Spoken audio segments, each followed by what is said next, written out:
A 9-year-old Dalit boy died on Saturday, 24 days after he was assaulted by a teacher in his school in Jalore district of Rajasthan for allegedly touching a pot of drinking water. The boy was under medical care at Ahmedabad in Gujarat.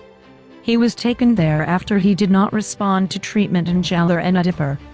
The incident took place at a private school, Saraswati Vidya Mandir, in Surana village on July 20, when the teacher, Chhail Singh, took exception to the student of class 3, Inder Meghwal, touching the earthen pot and drinking water from it. Inder's father Deva Ram alleged that Mr. Singh severely beat his son and threw casteist slurs at him. Inder was first taken to the district hospital in Jalore, from where he was referred to Udaipur. The doctors there detected damage to his ear nerves. When the child's condition deteriorated, he was taken to Ahmedabad for treatment by specialists. Inder did not respond to the treatment and died due to the internal injuries, doctors said. After Mr. Deva Ram reported the matter to the police, a case was registered under Section 302 of the Indian Penal Code and the Scheduled Caste and Scheduled Tribe Act at the Salem police station. Mr. Singh was detained and was being interrogated till late on Saturday night. Superintendent of Police, Jalore, Harshvardhan Agarwala, who visited Surana village and met the family of the deceased, said the investigation was in progress and the allegation of assault with the casteist angle was yet to be confirmed. The school also has a big tank from which the students and the teachers of all communities drink water. However, Mr. Deva Ram said the earthen pot was reserved for the teachers belonging to higher castes. Inder touched the pot by mistake and drank water from it when he was thirsty. Mr. Singh noticed it and assaulted the boy, according to the complaint submitted to the police. The Education Department has also started an investigation into the matter. The Chief Block Education Officer has formed an inquiry committee, which will visit the school. The investigation was entrusted to Panchayat Elementary Education Officer Ashok Kumar Dev. These words echoed, raising the flesh on my skin for several weeks after I finished reading Waiting for a Visa, Dr. B.R. Ambedkar's autobiography. Attempting to read and reread any possible narrative impacting Dalit literature during this lockdown, I couldn't be more grateful to have zoomed in on this 20-page jewel on my Kindle. The first-person narration of Waiting for a Visa not only records the experiences of caste-based discrimination that Ambedkar had suffered personally, but also helps link them to the present-day caste prejudices in our society and the contribution that anti-caste movements have made to dismantle them. Honesty is the heart of Waiting for a Visa, having even been written by Ambedkar in longhand before going to the printer.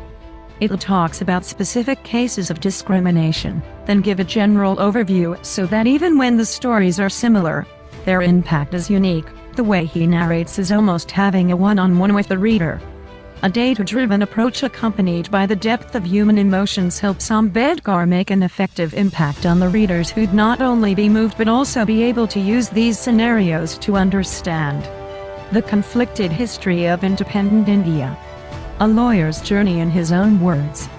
Wrapped among 6 racy chapters narrating different experiences of discrimination, Ambedkar recalls every little detail of his feelings, and compels the readers to visualize his pain that stayed with him for a very long time. Centuries-old biases are laid bare, and the sincerity with which Ambedkar's emotions fill the pages is Waiting for Visa's biggest strength. Ambedkar describes his struggles both as a child as well as an adult to achieve basic yet indispensable things like water, shelter, food, travel, medical assistance, and to some extent education and job too, the things we call essentials today, especially in the time of this global pandemic. Ambedkar attempts to draw the reader's attention to the Dalit community's concern of fighting over a century-old battle to claim these amenities, and still being disappointed at several steps. Education, a bare necessity.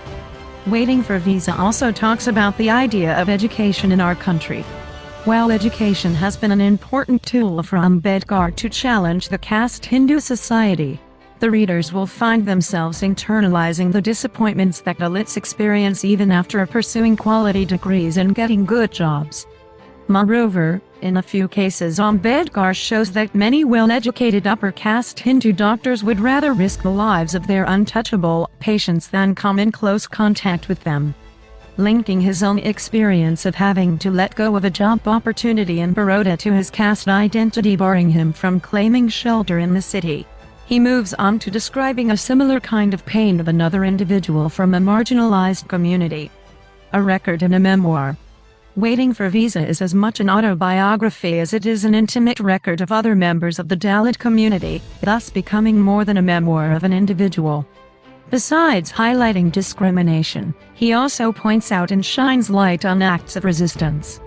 This speaks for Ambedkar's goal to empower Dalits who shouldn't be waiting for upper caste Hindus to rescue them from their atrocities.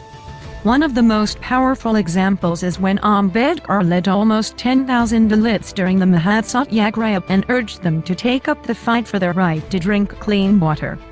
Moving on, throughout his life, Ambedkar continued presenting ideas of reformation that focused on politicizing lower caste individuals and women. Conclusion. While reading Waiting for Visa, it may seem that some of the incidents are exactly the same. Instead of being repetitive, it reinforces the atrocities in the mind of the reader, making it a timeless read to understand casteism in India. The book uncovers the continued struggle of transforming the Hindu society. It not only challenges ongoing prejudices, but also creates a dialogue, and even someone with a strong casteist way of life will be forced to question their beliefs. It's not for nothing that it's a prescribed reading at Columbia University. The title Waiting for Visa captures the essence of the book and paints Ambedkar's anxiety and longing to get his identity sanctioned by this ecosystem.